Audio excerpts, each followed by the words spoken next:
Welcome to the Lemons and Pineapples podcast. I'm your host, Emma O'Brien, personal development coach, heart math practitioner, dog photographer, and entrepreneur. In this podcast, I share tools, strategies, and amazing guest interviews to help you improve your mindset and your well-being with a sprinkle of fun and probably some mention of dogs along the way. So without further ado, let's squeeze the day. Hi folks, welcome to episode 31 of the podcast. Today, my guest is career coach Lisa Virtue, and we'll be talking about how to identify and make the most of your transferable skills when it comes to pitching yourself for promotions and new jobs. But first, a little bit about Lisa. Lisa is a certified international career coach with over 20 years of experience in leadership. She's dedicated to empowering women throughout their career journeys.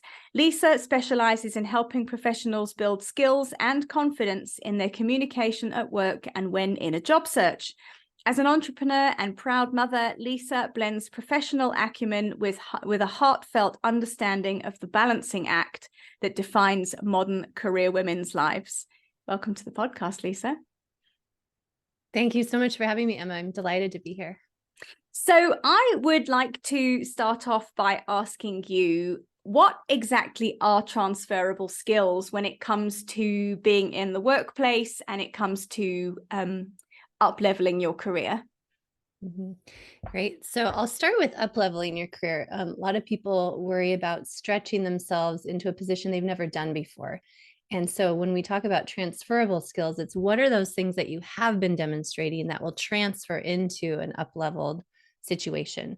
And then in addition to that, when people are looking to make a career change, a lot of us go through multiple iterations of our career journey, then that's a very similar situation. What have you been doing that can transfer and connect with that hiring manager to say, look, I can do this job because I've done these similar situations over here or similar projects.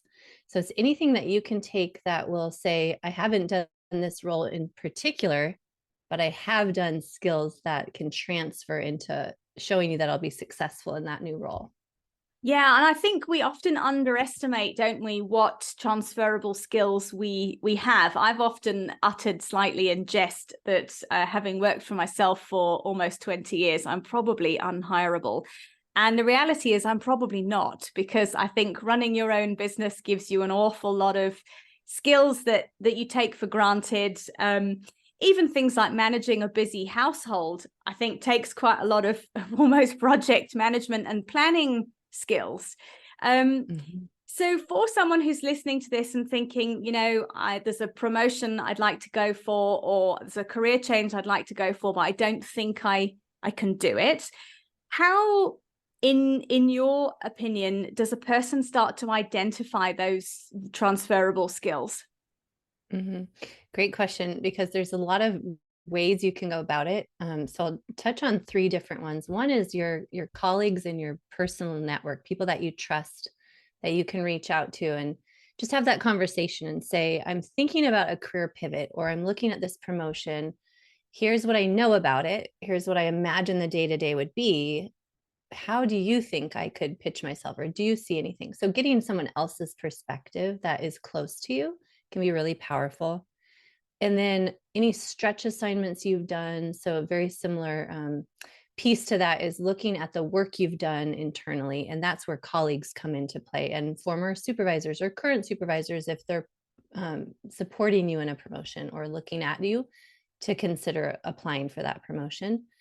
And the second one would be a coach, right? Someone like myself or you, Emma, somebody that can be an unbiased party that can pick apart the data, look at it factually, know how to look at a job posting and understand what that day-to-day looks like if you're struggling to really understand it because you've never done it before. Someone that is in a space, or a mentor.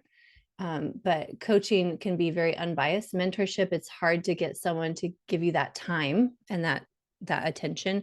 And then we have biases all around us with our friends and family. So sometimes they don't tell you the authentic truth, maybe, or they just don't have the expertise. So that's when you're not cutting through and you're thinking there's something else here, looking to a coach can really help with that. And then the third thing is using AI to help you. So ChatGPT is one that I like. Has a free version. So I work with my clients on unleashing the power of AI. Of course, it's a tool, so taking it for a grain of salt and making sure that you iterate on it. But it can even say, you can take a job posting and paste it in and say, please tell me how my skills could transfer into this new role, and then paste your resume in. And so it can show you things you might not have uncovered in the past. I use this as a tool too, just to make sure I'm not missing anything with my expertise. So that's one way you can leverage a tool that is completely unbiased and is pulling a lot of data that's out there. But again, it is just a tool. So not relying on it or thinking, okay, yeah, ChatGPT said it, so it must be true. Making sure you're also using real humans to look at those qualifiers and look at the transferable skills. I think that's quite interesting. I think with the arrival of AI technology, to use it like that. Do you have an example that you have done with somebody recently where you've used ChatGPT and they've been really surprised by what's appeared out of that? Yeah.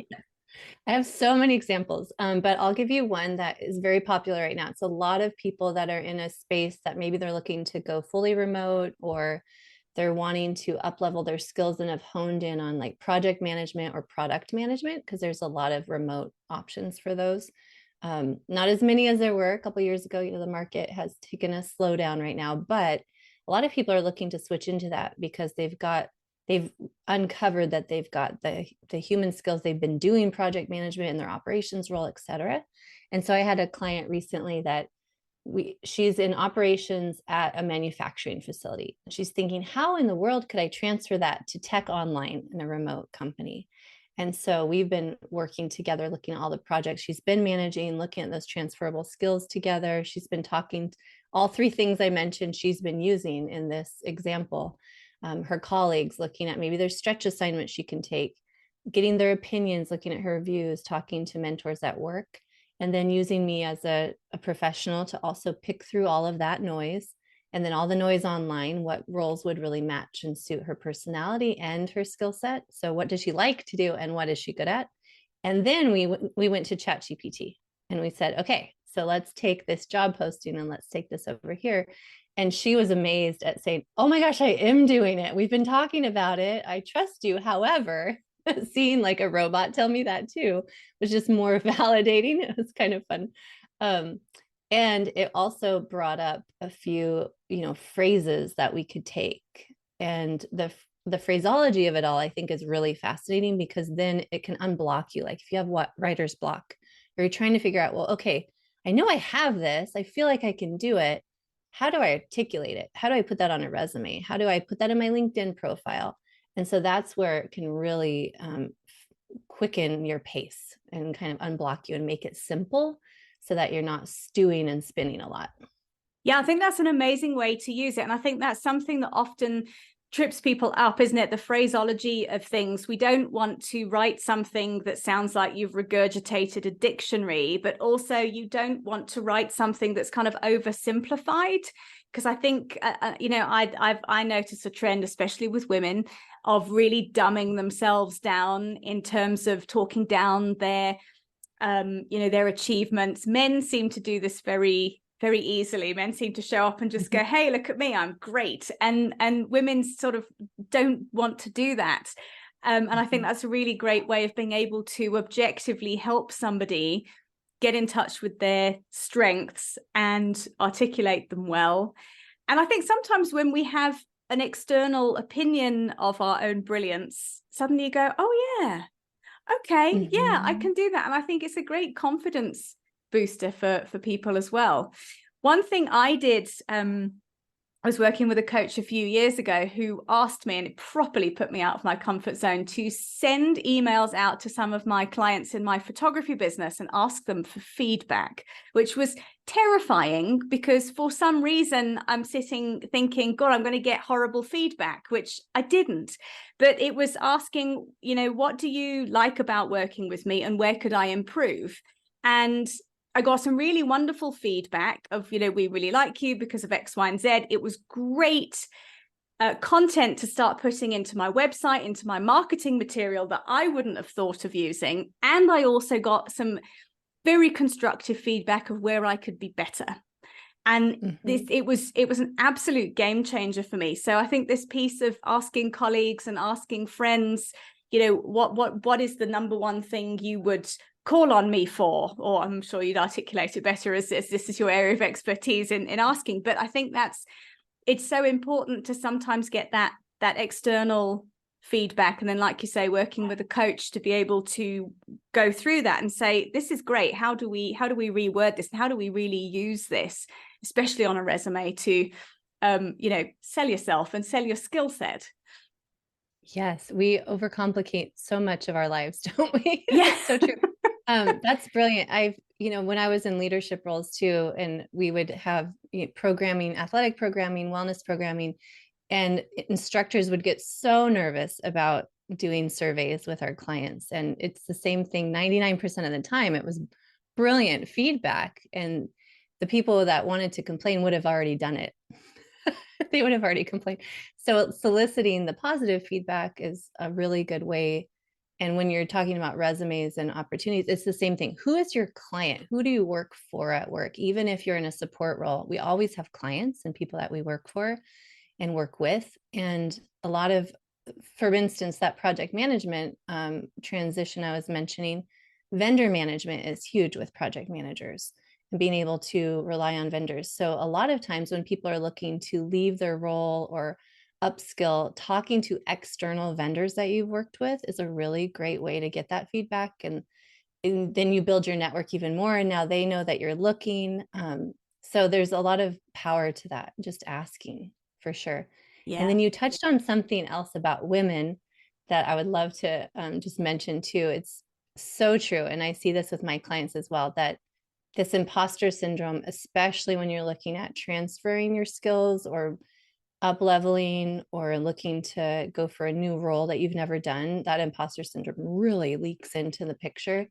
And you're right. There's a lot we could unpack in a different conversation about women versus men, but it's just societally, we've done that to our girls, unfortunately. And men, it's a whole different way. We've encouraged them to speak about themselves and be confident. So unpacking your own imposter syndrome, again, looking at facts and figures and feedback from a very objective way. I think that's also that power of ChatGPT or other AI tools. And one other thing I need to mention about those tools is that they will bring back sometimes made up things. So keep your eye on all the detail of what it tells you, because it could say, I've enhanced this, or I'm trying to remember the phrase that it's used recently. Essentially, it was, I added in some fictional response to highlight how your skills could transfer. So just keep your eye on that too, and just make sure that what you're reading, you can confirm. Yes, that's it. And don't just copy and paste it out of ChatGPT Exactly. and pop it straight up there, because it might have lied to you. I've got a funny story with ChatGPT, which is slightly unrelated, but I've got a friend who works in the dog wellness space, and she asked ChatGPT to write a blog post about the benefits of ashwagandha or some other herbal adaptogen. And it came back with, I'm sorry, I'm not able to offer you medical advice. And she messaged me, she's like, I've broken ChatGPT. Since when did it not offer advice to anybody? It obviously pulled up a handbrake on its own set of ethics, which was really funny. So I find it quite funny with what you're saying, that it might tell you something completely fictional, or depending on what you ask it might not tell you anything at all. I'm sure it's not very applicable to career stuff, but I just thought it was just the funniest thing. She's like, I need it to help me, and it's just told me it won't. Yes, I've encountered that too. I like to use it a lot for different things. Yeah. Oh dear. So for people who are listening and they're going, this is great, I can get some feedback, I can have a play with ChatGPT and just fact check it, and I could survey clients. If you run your own business, I think that's such a great exercise to do at any given time, because it's just great to get it's great for improvement points, and most people will be constructive. I think the majority of people wouldn't dream of being nasty, and like you say, anybody who's got something horrible to say will leave you a Google review or have told you already. when we have that information and it comes to actually talking about it, and I think talking and writing is one thing. I think when you've got the phraseology, it's quite easy. It's much easier when you've got some nice phraseology. But what advice do you have for people who have to talk in person about their amazing skill set, which everybody will have one? How do we do that more confidently without, I think, again, this comes down to a being female piece, without sounding arrogant or full of ourselves? Because aren't we told often, it's not nice to brag, but sometimes we need to. So what's your advice on doing that confidently? I love it. So I'm actually working on a course right now called Kiss and Tell Your Story. And so it's keep it simple, silly. I'm not allowed to say the other S word because my daughter says that's a bad word. So keeping it simple is the hardest thing to do in any job and any conversation. And I'm talking again about the difference between men and women. I see this a lot with women where we tend to chatter or go on too long in an interview, for instance, and then that breaks down our confidence, because then we're thinking, oh no, I'm still rambling, and did I get to the point? Did I even answer their question?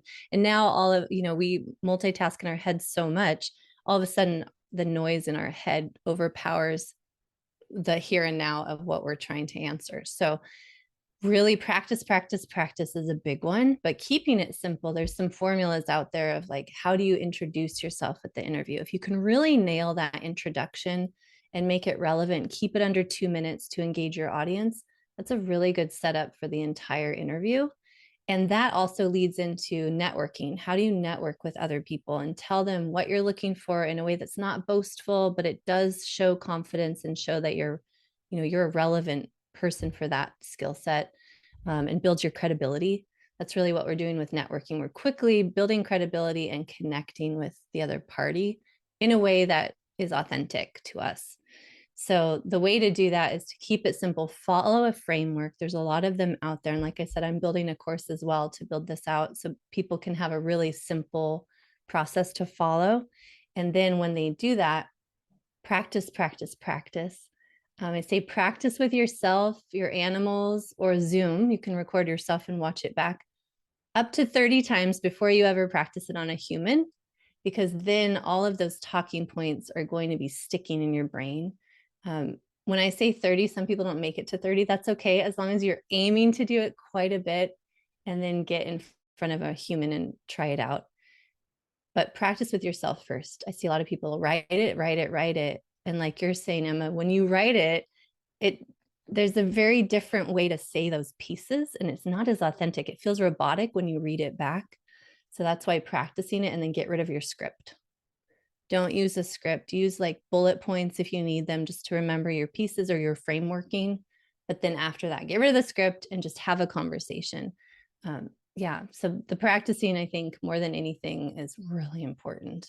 And people overlook that a lot. They think, I'll just wing it. I'll do great. Yes, and I think that's it. And like you said, then you end up sort of blabbering and then going, oh God, I'm blabbering, and then getting really self-conscious, and then you feel like an idiot, and you kind of want to go and slink off into the corner. And when I used to do, and I haven't been to a networking event for, I don't know, years, but when I was in the UK, I used to go to quite a lot of networking, and you had to get that elevator pitch down really very succinctly of, I do X, I help people with this so that they can do whatever they do. I'm just trying to think if it's completely disappeared from my head. In the Martha Beck coaching program I did, we had to create what was called an XYZ statement. So it's something along the lines of, I do X so that Y to help people do Z. So it kind of and I actually found it really difficult to not have a really bland statement. I sat with one of my other coaching colleagues working through it, because mine were like really boring, and I'm thinking, wow, this is really dull. And I tend to get very caught up, if I'm writing stuff down, that all of my kind of creativity disappears a little bit. And I think that's when the value of working through it with somebody else really comes in, of just adding some fun adjectives in there somewhere, you know, and just kind of jazzing it up a little bit. But it's something I found very, very, very challenging. Yeah. And it's so much easier to clean someone else's house, isn't it?